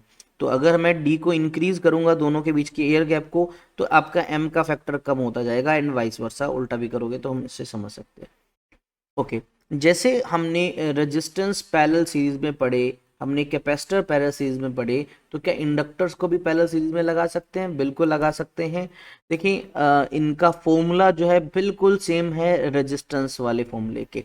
जैसे सीरीज में रेजिस्टेंस सिंपली ऐड हो जाते हैं ना, R1 + R2। अच्छा, कैपेसिटर उल्टी तरीके से होता है, कंफ्यूज मत होना बच्चों। ठीक है, रजिस्टर और इंडक्टर एक जैसे इनके फॉर्मूले ड्राइव हैं, डेरिवेशन नहीं करना। लेट अस से दो इंडक्टर हैं L1 L2, यहाँ L1 L2 इनका सेल्फ इंडक्टेंस है, दोनों सीरीज में जुड़े हैं। सबसे पहले सीरीज में जुड़े हैं तो ध्यान रखना इन दोनों का जो भी टोटल इंडक्टेंस होगा उसको मैं LS लिख रहा हूँ, S फॉर सीरीज। तो इनका जो टोटल इंडक्टेंस है वो आएगा L1 + L2। सीरीज है तो भाई करंट तो आपको पता है जो चेंज हो रहा है वो सेम रहेगा, same in the sense changing current जितना L1 में है उतना ही L2 में होगा। वहीं अगर पैरेलल में रखे हो तो आपको पता होगा जो इंड्यूस्ड ईएमएफ होगा वो इस केस में सेम होगा, पोटेंशियल डिफरेंस सेम होगा। जो फॉर्मूला बनेगा वो बनेगा 1/LP = 1/L1 + 1/L2। ठीक है, रेजिस्टेंस के बिल्कुल जैसे ही सिमिलर से फॉर्मूले बन रहे हैं इसके अंदर। ओके, सो लास्ट टॉपिक है इस चैप्टर का, एनर्जी स्टोर्ड बाय इंडक्टर। ये फिर मैं बता दूं सीबीएसई ने डायरेक्ट सिलेबस में नहीं दे रखा, लेकिन ये इंडक्टर से रिलेटिव है, और चैप्टर नंबर 8 ईएम वेव में भी इस फॉर्मूले का यूज हुआ है। अब एक इंडक्टर है, उसमें जब करंट फ्लो करता है तो भाई करंट के चेंज को ये रोकता है। जब करंट बढ़ने वाला होता है तो भाई इसको बढ़ने नहीं देता, जब करंट कम हो रहा था उसको कम नहीं होने देता। अब सोचो एक इंडक्टर आपने लगाया, जैसी बैटरी या जिस भी सोर्स ऑफ वोल्टेज से कनेक्ट किया और ऑन किया, उसको ऑन करने से पहले तो करंट 0 था, लेकिन जैसे ही ऑन करोगे तो भाई करंट 0 से कुछ वैल्यू तक तो जाएगा, लेटर से आई वैल्यू तक जाएगा। तो उस ड्यूरेशन में तो करंट चेंज हुआ ना, तो उस ड्यूरेशन में भी करंट चेंज होने में अपोजिशन का उसको सामना करना पड़ा। तो भाई बैटरी को लगातार वर्क डन करना पड़ा करंट को मैक्सिमाइज करने के लिए उस सर्किट के अंदर। तो इसी वर्क डन को हम बोलते हैं एनर्जी स्टोर, या ये एनर्जी की फॉर्म में स्टोर हो जाता है। और ये किस फॉर्म में स्टोर होता है? ये मैग्नेटिक फील्ड की फॉर्म में स्टोर होता है, क्योंकि आपको शायद पता होगा इंडक्टर के अराउंड मैग्नेटिक फील्ड क्रिएट हो जाता है। तो हमने माना लेटर से किसी इंस्टेंट पे जो करंट फ्लो कर रहा है वो है dI/dt। dI/dt क्यों लिखा? क्योंकि चेंजिंग करंट है। तो आपको इंड्यूस्ड ईएमएफ का फॉर्मूला पता ही होगा, क्या होता है बच्चों? L/dI/dt होता है। तो मैंने यहाँ पर लिख दिया L/dI/dt, लेकिन हमें तो चाहिए वर्क डन। तो वर्क डन का फॉर्मूला होता है पोटेंशियल इनटू में चार्ज। पोटेंशियल यानी ईएमएफ, तो ये चार्ज नहीं है बच्चों, ये पोटेंशियल है। ठीक है, इनटू में चार्ज, तो मैंने यहाँ लिखा E/dI/dt इनटू में Q। तो क्या मैं इसको थोड़ा सा रिशफल करूं, L में dQ/dt को अलग कर देता हूं और di को अलग कर देता हूं। आपको पता है dQ/dt को हम I लिख सकते हैं, तो Li × di। तो भाई ये हमारा थोड़ा सा वर्क डन आ गया, थोड़े से चार्ज dQ के लिए। अब मुझे तो टोटल वर्क डन चाहिए, तो भाई टोटल वर्क डन कितना? हमें करंट को 0 से I तक सेटअप करना है। तो L di/dt को मैंने इंटीग्रेट कर दिया 0 से लेके I। कॉन्स्टेंट चीज़ें जो है बाहर निकाल दो, जैसे L बाहर आ गया तो 0 से I, ठीक है, I का विद रिस्पेक्ट टू डी। आपको इंटीग्रेशन का फॉर्मूला पता होगा कि अगर x की पावर n हो विद रिस्पेक्ट टू dx, हम इसका लिखते हैं x की power n+1 divide by n+1। और अगर यहाँ लिमिट्स हो x की a से b लेटर से, तो हम यहाँ प्लस ही नहीं लगाते। ओके, लिमिट्स पुट कर देते हैं इसका फ्रॉम a टू b। अब यहाँ पर कुछ ऐसा ही है, i की पावर 1 है, तो इसको सोल्व करेंगे तो बच्चों ये बन जाएगा i² डिवाइड बाई 2। देखिए l बाहर ही मैं पहले ले जाता हूँ, लिमिट इसकी है 0 से i। L बाहर, पहले अपर लिमिट I की जगह I पुट किया, -0²/2। तो ये आपके पास बन जाएगा ½ L × आई स्क्वायर, ये वर्क डन आया और यही वर्क डन एनर्जी की स्टोर में फॉर्म में स्टोर हो रहा है, तो हम एनर्जी को यू से लिखते हैं, तो यू का फॉर्मूला बन गया एल स्क्वायर। सो ये होता है formula energy stored bye inductor. आपने कैपेसिटर की एनर्जी स्टोर याद हो, हमने किया था हाफ सी वी स्क्वायर था, हालांकि उसका भी डेरिवेशन सिलेबस में नहीं है, डायरेक्ट फॉर्मूला है। इसी तरह से इंडक्टर की एनर्जी स्टोर का फॉर्मूला आ गया हाफ एल आई स्क्वायर। आप देखो कितना ज़्यादा कंपेयर हो रहा है टर्म्स उसके साथ साथ। अब उसमें हमने एनर्जी डेंसिटी पढ़ी थी कैपेसिटर में, आपको याद होगा, इसको जब हम वॉल्यूम से डिवाइड करते थे तो हमारे पास एक फॉर्मूला बनता था, कौन सा, half epsilon note E square. इसी तरह से जब हम इसको वॉल्यूम से डिवाइड करेंगे हमारे पास फॉर्मूला बनेगा half B square by mu naught. देखो ऊपर इलेक्ट्रिक फील्ड का टर्म मिल रहा है, यहाँ मैग्नेटिक फील्ड का टर्म मिल रहा है। तो हम बात करें एनर्जी डेंसिटी की, इसको यू बी से लिखते हैं, होता क्या है, energy stored per unit volume. ठीक है, तो जो टोटल एनर्जी हमने निकाली उसको हमें किससे डिवाइड करना है, वॉल्यूम से डिवाइड करना है। आपको याद होगा यू ई तो formula half epsilon not E square है ना, ये हमने पहले चैप्टर में पढ़ा हुआ है। कौन सा चैप्टर में पढ़ा हुआ है, ये चैप्टर नंबर 2 कैपेसिटर में पढ़ा है। चलिए एक्सप्रेशन निकालते हैं यू बी का। सो बच्चों यू बी कैसे निकालोगे, total energy half L I square है, वॉल्यूम से डिवाइड कर दो। हाफ एल की वैल्यू सोलेनोइड के लिए क्या होती थी, mu naught N square A L, है ना, यही तो होता था। हमने ये फॉर्मूला लिख दिया, into I square as it is, volume को मैं ए इंटू एल लिख सकता हूँ, ए से ए एल से L cancel, half mu naught N I का होल स्क्वायर बन गया डिवाइड बाई म्यू नोट। वे कहाँ से आया, म्यू नोट से मल्टीप्लाई किया, म्यू नोट से डिवाइड कर दिया ताकि ऊपर म्यू नोट स्क्वायर बन जाए। तो अब इस पूरी टर्म को बी लिख सकते हैं, तो बन गया half B square mu naught. तो इस तरह से एनर्जी डेंसिटी का फॉर्मूला हमें मिल जाता है। ठीक है, ये पुराने फॉर्मूले हमने यूज़ किए हैं जो सोलेनोइड के लिए जनरली यूज़ कर रहे थे। तो इस तरह से चैप्टर हो गया खत्म। कुछ बेसिक कॉन्सेप्ट है उनको पढ़ते हैं। देखिए, resistance is possible without inductance. Later से मैं तुमसे बोल दूं भाई एक रेजिस्टेंस है, एक वायर का पीस है, इसमें करंट फ्लो कर रहा है, भाई इसका रेजिस्टेंस तो होता ही होता है, आर से लिखते हैं। क्या इसका कुछ इंडक्टेंस भी होता है बच्चों, हाँ होता है, लेकिन नेग्लिजिबल होता है, इसलिए हम उसको काउंट नहीं करेंगे। ठीक है, लेकिन एल के होने के लिए आर का होना जरूरी है। इंडक्टेंस जो है वो पॉसिबल नहीं है विदाउट रेजिस्टेंस के। ओके, चलिए एक दो क्वेश्चंस लगा लेते हैं इस चैप्टर के। तो हमें क्वेश्चन में बोला गया भाई मैग्नेटिक जो है आपको पोटेंशियल एनर्जी दे रखी है किसके अंदर, जो स्टोर है एक सर्टेन इंडक्टर के अंदर। ओके, यानी हम अभी अभी जो फॉर्मूला पढ़े हाफ एल आई स्क्वायर, इसका यूज़ करना पड़ेगा शायद हमें। ओके, आपसे बोला कि भाई एनर्जी है 25 मिली जूल, यू जो दे रखा है 25 मिली के लिए मैं 10⁻³ लगा देता हूँ। और इंडक्टर जो है उसके अंदर जो करंट है वो है 60 मिली एम्पियर, तो उसके लिए भी -3 लगा देता हूँ। ओके, हमें चाहिए इंडक्टेंस एल। यार बहुत ही सिंपल फॉर्मूला बेस्ड क्वेश्चन है आपका। तो यू आपको पता है half L into I square, तो मुझे अगर एल निकालना है तो क्या होगा, 2 time you by I square. तो 2 टाइम्स क्या है 25 multiply by 10⁻³ divide by I square, तो मैं 60 मल्टीप्लाई बाई 60 मल्टीप्लाई बाई 10⁻³ इसको भी 2 बार कर देता हूँ, स्क्वायर कर दिया, तो ये इससे कैंसिल हो जाएगा बच्चों। ये आ जाएगा आपका 50 डिवाइड बाई 3600, और ये ऊपर 3 जीरोज आ जाएंगी इस तरह से। ठीक है, इससे 2 जीरो इससे कैंसिल कर दीजिए, तो 500 डिवाइड बाई 36 आ गया आपका।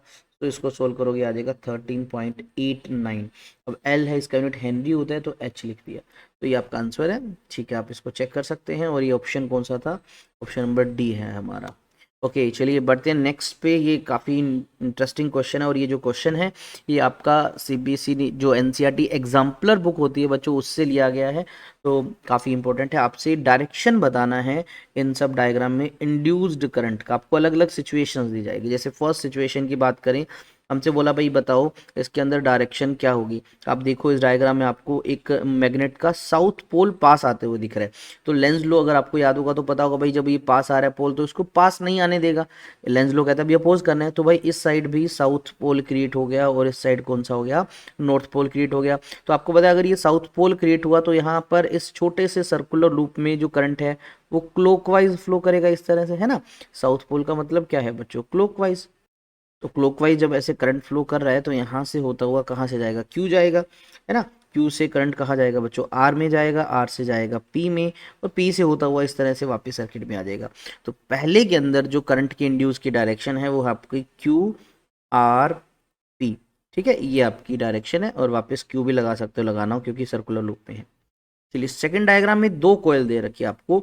देखो सबसे पहले अपने जो ऑब्जर्वेशन पॉइंट है वो कहाँ लेना होता है, आपको मैंने लास्ट वीडियो में बताया था। ये इसके अंदर तक दिखा रखी है तो इस साइड लेना है। इस डायग्राम में आपको एक कोयल यहाँ दिखा रखी है, एक कोयल यहाँ दिखा रखी है, दो दिखा रखी है और बीच में एक मैग्नेट को मूव कर रहे हैं। आपसे बोला कि भाई डायरेक्शन बताओ इंड्यूस्ड करंट की, तो हमें बतानी है इंड्यूस्ड डायरेक्शन। साउथ पोल को जो पास लेके आ रहे हैं बच्चों, यहाँ पर साउथ पोल बन रहा है। साउथ पोल बन रहा है तो आपको पता होगा साउथ पोल में से ऐसे करंट फ्लो करता है, यहाँ से करंट यानी ऊपर आएगा बच्चों। तो ये साइड ऐसे जुड़ी है देखो, तो यानी क्यू साइड से ऊपर आना चाहिए, क्यू साइड से ऊपर आना चाहिए, तो यानी यहाँ पर करंट ऐसे होगा। अगर इसमें ऐसे तो करंट यहाँ बन जाएगा इस तरह से। तो बोल सकते हो पी से आर, क्योंकि यहाँ नॉर्थ पोल बनेगा इधर ना, पी से आर, आर से क्यू, तो ये बना P R Q P. Okay, इसका भी गैस कर ही सकते हैं बच्चों, इससे नॉर्थ दूर जा रहा है तो यानी इधर बनेगा साउथ, इधर बनेगा नॉर्थ। अगर इसमें नॉर्थ है तो एंटी क्लॉकवाइज करंट कुछ इस डायरेक्शन में जाएगा। तो करंट इस डायरेक्शन में जा रहा है तो बच्चों यहाँ से ये नीचे आएगा इधर वाई, वाई से वो जी में यानी जेड में जाएगा और यहाँ से एक्स में जाएगा। तो लिख सकते हो वाई जेड एक्स वाई, इसकी डायरेक्शन इसमें आ गई। ठीक है, चलिए नेक्स्ट पार्ट देखते हैं। इस डायग्राम में आपसे कहा टैपिंग की को जस्ट क्लोज किया हमने, उस केस में बताना है। तो ये कॉमन एक्सिस दे रखा है तो बच्चों हमने पॉइंट ऑफ ऑब्जर्वेशन इस साइड लेना है, क्योंकि ये डॉटेड लाइन इधर दिख रही है। दोनों सेम लूप हैं। अब जैसे ही ऑन करेंगे तो क्या यहाँ से ऐसे करंट फ्लो करेगा। अगर ये करंट फ्लो किया तो आप अगर इसको राइट साइड से देखो बच्चों, तो इस साइड से देखने पे आपको ये कौन सा पोल दिख रहा है, तो आप देखोगे क्लॉकवाइज है, तो यहाँ साउथ पोल है, यहाँ नॉर्थ पोल है। ये भी उसके बिल्कुल जैसे उसके पैरेलल रखी गई है। तो अगर ये साउथ पोल रखा गया है बच्चों, इस साइड सॉरी साउथ पोल है, ठीक है। अब south pole magnetic field lines जो है अंदर की तरफ होती हैं, तो कुछ इस डायरेक्शन में मैं मैग्नेटिक फील्ड लाइंस बना देता हूँ। ये मैग्नेटिक फील्ड लाइंस पहले कोयल की वजह से, क्योंकि उसमें बैटरी कनेक्टेड है। और आप देखो भाई टैप किया जैसे तो करंट आपका 0 से मैक्सिमम वैल्यू तक सेट होगा। तो उस केस में ये जो मैग्नेटिक फील्ड लाइंस है बच्चों वो इसकी इंक्रीज हो रही हैं, यानी इस साइड में अंदर भी लाइनें ज़्यादा जा रही है। तो अगर मैं इस साइड से देख रहा हूँ, हमारे जो कॉमन एक्सेस जहाँ पर लिखा है इस साइड से देख रहा हूँ, तो क्रॉस जो है बच्चों वो इंक्रीज हो रहा है, क्योंकि लाइनें अंदर एंटर कर रही हैं। उसका अपोज करने तो भाई इसका अपना फील्ड डॉट वाला होना चाहिए, तो ये अपना फील्ड डॉट वाला क्रिएट करेगा, तो यहाँ से लाइनें बाहर आनी चाहिए। तो यानी इस साइड नॉर्थ पोल की तरह बिहेव करना है, इस साइड साउथ की तरह बिहेव करना है। अगर नॉर्थ की तरह बिहेव करना है तो इसमें करंट ऊपर आना चाहिए और इधर से करंट नीचे आना चाहिए। तो डायरेक्शन जो करंट की बनेगी वो बनेगी वाई जेड एक्स वाई। ठीक है, हाँ ये बन जाएगा। थोड़ा सा दिमाग लगाना पड़ेगा। इसके अंदर भी देखें बच्चों सेम यहाँ पर आपको बोल रखा है, बोला रियोस्टेट सेटिंग बीइंग चेंज्ड। अब देखो रियोस्टेट का जो सेटिंग कम कर रहे हैं, यानी आप देखो यहाँ पर रेजिस्टेंस की वैल्यू डिक्रीज हो रही है, और रेजिस्टेंस वैल्यू डिक्रीज होना मतलब करंट इंक्रीज होना। तो इस वायल में इंक्रीजिंग करंट है, डायरेक्शन आपको दे रखी है, इस बार डॉटेड लाइन इधर है। तो जो हमारा पॉइंट ऑफ ऑब्जर्वेशन है वो बच्चों ये हुआ, मैं इधर से देखूंगा क्योंकि एक्सेस इधर दे रखा है। तो अगर इसके अंदर देखें तो बच्चों इधर देखने पे आप देखो इसके अंदर जो करंट है वो आपका जो एंटी क्लॉकवाइज है, तो ये नॉर्थ पोल बना। अगर ये नॉर्थ पोल बना बच्चों, इधर भी नॉर्थ होगा, इस साइड क्या होगा साउथ होगा। अच्छा इससे बढ़िया आप एक चीज़ और कर सकते हो, ये नॉर्थ पोल बनेगा। अब देखो रेयोस्टेट को जो है हम कम कर रहे हैं तो करंट कंटिन्यूसली इंक्रीज हो रहा है, तो मैग्नेटिक फील्ड ज़्यादा भेजेगा। इसका मैग्नेटिक फील्ड बनाते हैं। अगर ये नॉर्थ पोल है तो बच्चों इससे लाइनें बाहर जाएंगी, इस साइड से लाइनें बाहर जाएंगी और इस साइड से लाइनें ऐसे आएंगी। अब आप देखो करंट जो है बच्चों वो इंक्रीज हो रहा है, तो ये मैग्नेटिक फील्ड लाइंस इंक्रीज हो रही है, और मैं इस साइड से देख रहा हूँ तो लाइनें बाहर निकल रही हैं। तो मेरे अकॉर्डिंग जो डॉट्स हैं वो इंक्रीज हो रही हैं। उसको रोकने के लिए इसका अपना फील्ड क्रॉस वाला होना चाहिए। तो इसका अपना फील्ड क्रॉस वाला होना चाहिए। क्रॉस वाला होने का मतलब साउथ पोल, यहाँ साउथ पोल बनेगा और करंट की डायरेक्शन कुछ इस डायरेक्शन में फ्लो कर जाएगी। ये बनेगा आपका वाई से एक्स जी वाई, वाई एक्स जी वाई। ओके, नेक्स्ट पार्ट की बात करते हैं। टैपिंग की को भी जस्ट इसमें रिलीज किया। रिलीज करने का मतलब करंट आपका आई से वापस जीरो हो जाएगा, यानी इस क्वेश्चन में जो करंट है वो डिक्रीज होगा आपका। सबसे पहले इस डायग्राम को देखो तो भाई एक सोलेनोइड आपको दे रखा है। सोलेनोइड के अंदर करंट इस साइड से जा रहा है, क्योंकि प्लस माइनस है, करंट कुछ इस डायरेक्शन में आपका फ्लो कर रहा है। ठीक है, ये डॉटेड लाइन इंडिकेट कर रही है कि पीछे से आ रहा है, तो करंट कुछ ऐसे जा रहा है। तो यहाँ छोटे से लूप में देखोगे करंट ऐसे है, इसको एंटी क्लॉकवाइज बोलते हैं। एंटी क्लॉकवाइज है तो मतलब ये नॉर्थ पोल की तरह बिहेव कर रहा है, ये साउथ की तरह बिहेव कर रहा है। तो अगर ऐसा है तो इसकी मैग्नेटिक फील्ड लाइंस कुछ ऐसी हैं। ठीक है, इसकी मैग्नेटिक फील्ड लाइन कुछ ऐसी हैं, और आपको पता है करंट तो डिक्रीज हो रहा है। हमें देखना कहाँ से है बच्चों, हमें इसके अंदर डायरेक्शन बतानी है, तो मैं यहीं से देख लेता हूँ। तो मेरे अकॉर्डिंग जो है वो जो बाहर की तरफ फील्ड लाइंस निकल रही हैं, जो डॉट्स हैं वो डिक्रीज हो रही हैं। डॉट्स को डिक्रीज होने से रोकना है तो खुद का मैग्नेटिक फील्ड भी इसका डॉट का बनेगा। तो डॉट का बनने का मतलब यहाँ पर नॉर्थ पोल, नॉर्थ पोल का मतलब करंट कुछ इस डायरेक्शन में जाएगा। ठीक है। तो यानी करंट यहाँ से ऊपर जाना चाहिए, वाई से ऊपर गया तो ऑटोमेटिक एक्स से बाहर आया, तो हमारी जो डायरेक्शन आई वो I X R Y, X R Y.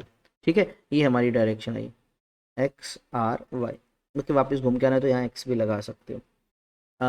F part में देखें, बोला एक लूप है बच्चों, वो उसी के प्लेन में रखा है। ओहो, तो मैग्नेटिक फील्ड लाइन भी इसके टेंजेंशियली जाएंगी, तो आपको पता है फ्लक्स जो है वो जीरो हो जाएगा। तो भाई इस केस में इंड्यूस्ड होगा ही नहीं, ईएमएफ इंड्यूस जीरो होगा, करंट भी जीरो होगा। हाँ, अगर ये वायर ऐसे है बच्चों और कोयल ऐसे रखी होती है इसके परपेंडिकुलर प्लेन में, तो क्वेश्चन बन सकते थे, और इसके क्वेश्चन मैंने आपको सोल्व भी करवा रखे हैं अगर आपको याद हो तो। ये आंसर सबके दे रखे थे, हम इसको चेक कर सकते हैं। ठीक है, एक क्वेश्चन और है, लेंज लॉ पे ही बेस्ड है ये क्वेश्चन भी। तो आपको डायग्राम में दे रखा है, बोला लेंज लॉ का यूज करो और इंड्यूस्ड करंट की डायरेक्शन बतानी है इन सब केसेस के अंदर। पहला केस देखो, एक लूप दे रखा है इरेगुलर शेप का ए बी सी डी। ठीक है, इस साइड से भी बाहर निकाल रहे हैं, इस साइड से भी बाहर निकाल रहे हैं।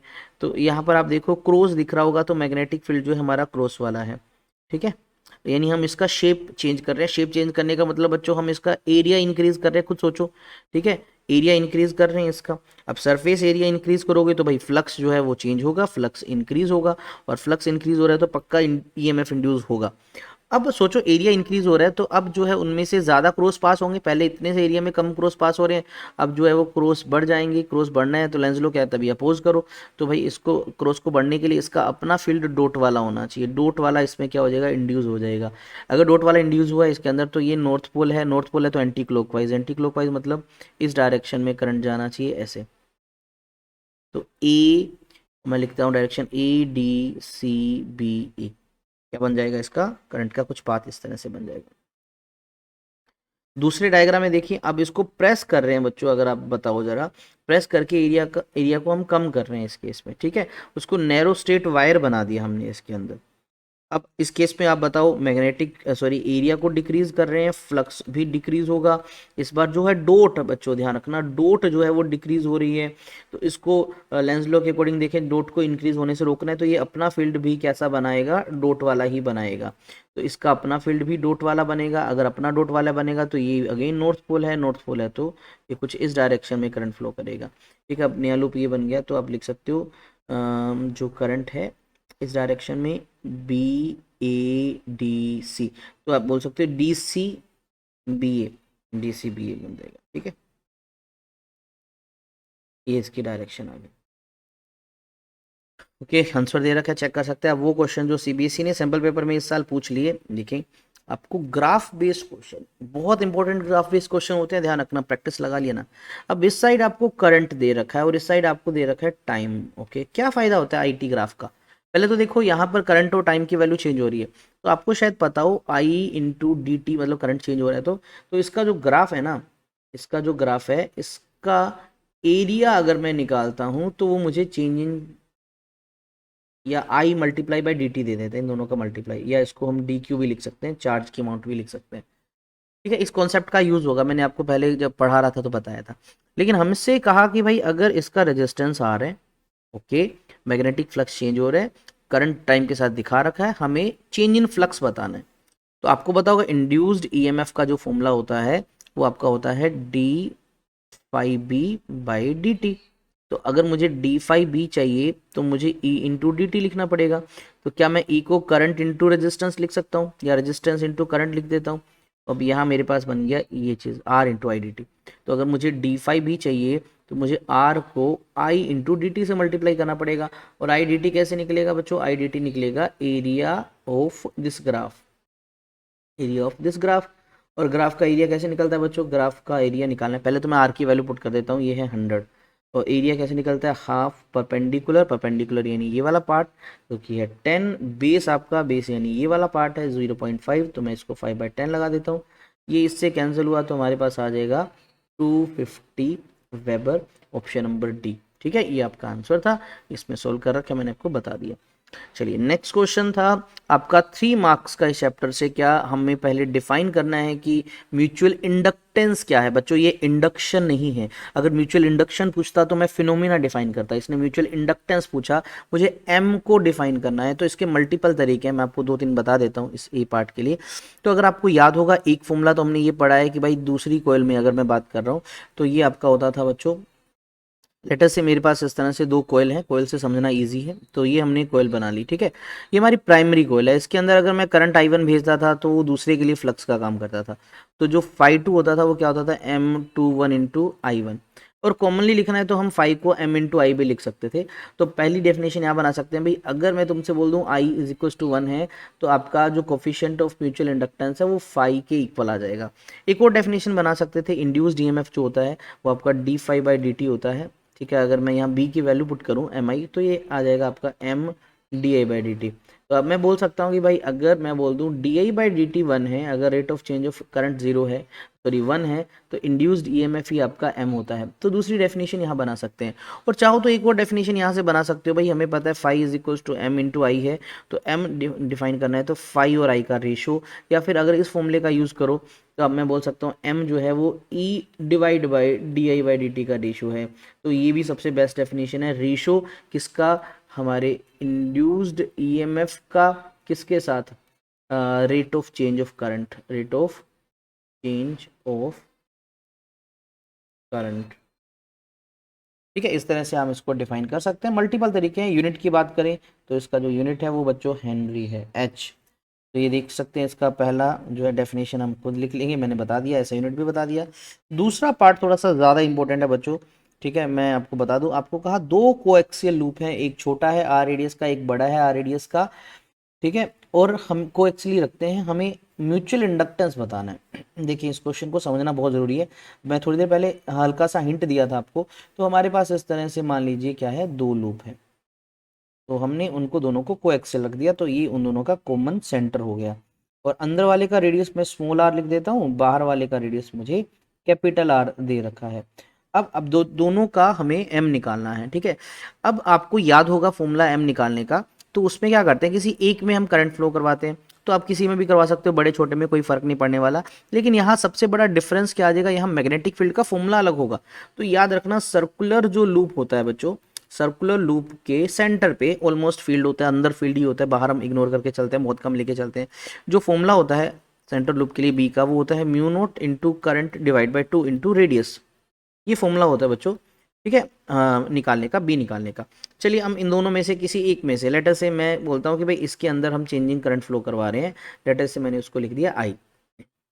तो अगर इसमें मैं करंट भेज रहा हूँ फर्स्ट वाले में, तो उसको मैं I1 लिख दूँ, तो क्या इसमें करंट जाने से एक मैग्नेटिक फील्ड क्रिएट होगा, सर बिल्कुल क्रिएट होगा। तो क्या मैं उसको B1 लिख दूँ, B1 लिखूंगा। तो यही सारी कहानी लिखनी है। लेट करंट जो आई है, तो मैग्नेटिक फील्ड जो आया हमारा वो आया mu naught into I1 divide by 2 into radius. भाई जिसमें करंट जा रहा है रेडियस उसकी लेनी है, तो मैंने 2R लिख दिया।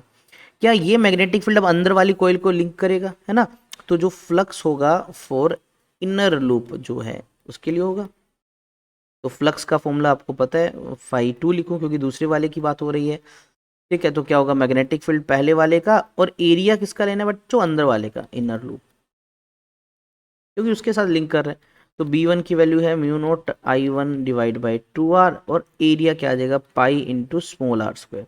तो ये आपका फ्लक्स आ गया, इक्वेशन नंबर 1 नाम दे दो। और हमें ये भी पता है, वी नो कि जो फ्लक्स है उसको मैं M21 लिख सकता हूँ, अंदर वाले का विद रिस्पेक्ट टू बाहर वाला, या सिंपल M भी लगा सकते हो, सिंपल कोई फर्क नहीं है, इंटू करंट, करंट तो बाहर वाले का है। इक्वेशन नंबर 2, दोनों को कंपेयर कर दो फ्रॉम इक्वेशन नंबर 1 एंड 2। तो आप बताओ क्या आएगा आपका, μ21 I1 is equals to mu naught I1 into pi R square divide by 2R। अच्छा I1 से यहाँ से I1 कैंसिल हो गया, M21 आपके पास जो आता है वो अच्छो आ जाता है mu naught pi into R square by 2R। तो ये आपका रिक्वायर्ड फॉर्मूला आ जाता है किस केस में, जब 2 कोएक्सियल लूप आपके पास हो, सोलेनॉइड नहीं है, लूप है। के लिए चेक करें, बिल्कुल ठीक है बच्चों, यही फॉर्मूला आपके पास आ जाता है। इसका रिवर्स भी कर सकते हो, अंदर वाले में करंट भेज के बाहर वाले का निकालो, सेम। बस ये ध्यान रखना, जब फ्लक्स निकालते हो तो जो एरिया है वो हमेशा छोटे लूप का ही लेना है। अगर मान लीजिए छोटा लूप, उसमें हम करंट भेजते तो ये फील्ड सिर्फ इतनी इतनी जगह पे क्रिएट करता अपने अंदर अंदर, तो चाहे वो बड़े लूप के लिए फ्लक्स निकालो, लेकिन हम इफेक्टिव एरिया यही लेके चलते हैं। हम इफेक्टिव एरिया वो लेते हैं जितनी जगह पर मैग्नेटिक फील्ड है। तो एरिया हमेशा स्मॉलेस्ट लेना। दूसरे डेरिवेशन में भी आपका ये आपका पाई आर स्क्वायर ही आता, ठीक है। इस तरह से आप निकाल सकते थे। तो हमने एम कैलकुलेट कर लिया। ओके, ये सोल्व कर रखा है। नेक्स्ट क्वेश्चन आपका, ठीक है, ये जो दूसरा सीबीएसई का सैम्पल पेपर लॉन्च हुआ था उसके अंदर ये क्वेश्चन गिवन था। आपसे कहा भाई आपको कुछ लूप दिखा रखे हैं और वो क्या कर रहे हैं, उनको हम मूव कर रहे हैं। 3 loops as shown below move into magnetic field with velocity, ठीक है। वी वेलोसिटी से इनको फील्ड में एंटर करवाया। बोला किस लूप में, इन विच लूप इंड्यूस्ड ईएमएफ लार्जेस्ट होगा at the instant when loop enter the magnetic field. जैसे ही एंटर करेगा तब, ओवरऑल की बात नहीं कर रहा, तब आपको बोला भाई ये किस में सबसे ज्यादा लार्जेस्ट होगा। अब आपको फॉर्मूला पता हो मैग्नेटिक फ्लक्स का, वो होता है B into A into cos of theta. ये क्यों लिख रहा हूँ भाई, इंड्यूस्ड ईएमएफ डिपेंड तो इसी पे करता है ना, D phi by D T. तो अगर ये जिस रेट से ज़्यादा चेंज होगा तो ईएमएफ इंड्यूस ज़्यादा होगा। तो फ्लक्स किस में ज़्यादा मिलेगा, जब बी ज़्यादा हो, बी तो यूनिफॉर्म है, ठीक है, ये तो सेम है। फिर एरिया जिसका ज़्यादा हो, हाँ पी लूप एंटर करेगा तो उसका एरिया ये होगा बच्चों, इतना एरिया है उसका एंटर करने वाले का, तो एरिया इसमें ज़्यादा है। एंगल तो सबके सेम है क्योंकि सेम डायरेक्शन में मूव कर रहे हैं। तो लूप पी वाले केस में सबसे ज़्यादा होगा। तो आपका ऑप्शन नंबर कौन सा बच्चों, ए, ओनली पी वाले केस में, ठीक है। ओके, चेक करें, यस आंसर सही है। ये क्वेश्चन आपका 3 मार्क्स में जो मिला था, कहा गया था एक सर्कुलर रिंग है जिसकी डायमीटर आपको गिवन है, रेडियस निकाल सकते हैं, यूनिफॉर्म फील्ड में रखा है, फील्ड भी दे रखा है, रिंग को रोटेट कर रहे हैं अबाउट डायमीटर, उसकी फ्रिक्वेंसी भी दे दी। ओके, रिंग के अंदर नंबर ऑफ टर्न्स भी दे दी। हमसे बोला मैक्सिमम इंड्यूस्ड ईएमएफ बताओ। तो सबसे पहले मैं आपको डायग्राम थोड़ा सा समझा देता हूँ। लेटर से बच्चों ये हमारे पास एक यूनिफॉर्म फील्ड है, सिचुएशन समझना बहुत ज़्यादा ज़रूरी होता है इस तरह के क्वेश्चन को समझने के लिए। और इसके अंदर हमने क्या किया, एक लूप रख दिया इस तरह से, ठीक है बच्चों। और हमने इसको इसके डायमीटर के अबाउट रोटेट करवाया। लेटर से ये इसके डायमीटर के अराउंड मैंने एक लाइन खींच दी और बच्चों ये इस लूप जो है इसके अबाउट ऐसे रोटेट कर रहा है कुछ ओमेगा वेलोसिटी से। डायमीटर रेडियस अब आपको दे रखा है। तो इस केस में बच्चों जनरली क्या होगा, थीटा चेंज होगा, ओरिएंटेशन चेंज हो रहा है जिसकी वजह से ईएमएफ इंड्यूस होगी। और हमसे बोला भाई ऐसे करो, मैक्सिमम ईएमएफ का फॉर्मूला बता दो क्या होगा। तो बहुत इजी काम है भाई, ईएमएफ अगर मुझे निकालना है तो जो फॉर्मूला होता है, चलिए फर्स्ट पार्ट पहले यहाँ मैं सोल्व कर देता हूँ। तो लेट अस से इसका एरिया वेक्टर किसी इंस्टेंट पे ये है, एरिया वेक्टर। मैंने ना इस पे ये सर्कुलर की बजाय मैंने आपको रेक्टेंगुलर वाला एक क्वेश्चन करवाया था इस पे। और ये मान लीजिए मैग्नेटिक फील्ड के साथ जो है लेट अस से थीटा एंगल बना रहा है, ठीक है ना। Let any time makes theta angle with B. अगर ऐसा है तो फ्लक्स की वैल्यू किसी इंस्टेंट पे क्या होगी बच्चों, वो होगी B A into cos of theta. थीटा को मैं ओमेगा टी लिख देता हूँ क्योंकि ओमेगा की टर्म में ले रखे हैं, इसको मैं थीटा बाई टी से यहाँ लिख सकता हूँ। तो मुझे तो चाहिए भाई इंड्यूस्ड ईएमएफ, वो होता है sir D five by D T. तो यहाँ से मैं डी बाई डी टी करता हूँ किसका, बी ए कोस ओमेगा टी का। तो बी ए बाहर आया, कोस ओमेगा टी का बन जाएगा माइनस का साइन ओमेगा टी इंटू में ओमेगा। अच्छा, आप विद साइन लगाओगे तो यहाँ साइन आएगा तो यहाँ ये कैंसिल ही हो जाएगा, तो इसको अपने भूल जाना है, B A omega into sine omega T.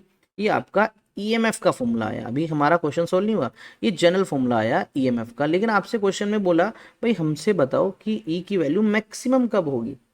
भाई ई की वैल्यू मैक्सिमम तब होगी जब हमारा जो साइन ओमेगा टी है वो 1 पुट कर दो, क्योंकि ज़्यादा साइन की वैल्यू 1 होगी। जैसे ही 1 पुट करूंगा ई हो जाएगा हमारा मैक्सिमम, और कितना हो जाएगा, उसकी वैल्यू हो जाएगी B into A into omega, क्योंकि ये तो 1 हो गया।